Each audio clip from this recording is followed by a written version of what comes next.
বিসমিল্লাহির রহমানির রাহিম সূরা কুরাইশ লিইলাফি কুরাইশ কুরাইশদের আসক্তির সুবিধার কারণে ইলাফিহিম রিহলাতাশ শিতাই ওয়াস সাইফ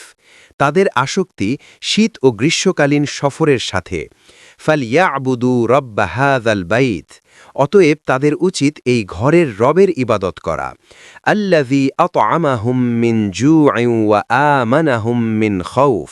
যিনি তাদের ক্ষুধা থেকে বাঁচিয়ে অন্ন দিয়েছেন এবং ভয় থেকে মুক্তি দিয়ে নিরাপদ করেছেন শানে নুজুল নাজিলের পটভূমি এই সূরাটি মক্কায় নাজিল হয়েছে মক্কার কুরাইশরা মূলত ব্যবসায়ী জাতি ছিল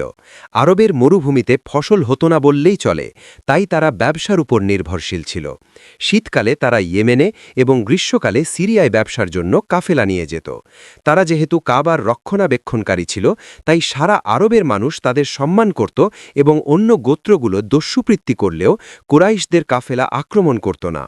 আল্লাহ তাআলা এই সূরায় কুরাইশদের মনে করিয়ে দিয়েছেন যে এই যে নিরবিচ্ছিন্ন ব্যবসা রিজিক এবং আব্রাহার হস্তিবাহিনী থেকে মক্কার নিরাপত্তা এসবই কেবল এই কাবার রবের দান তাই তাদের উচিত মূর্তি পূজা ছেড়ে এক আল্লাহ এর ইবাদত করা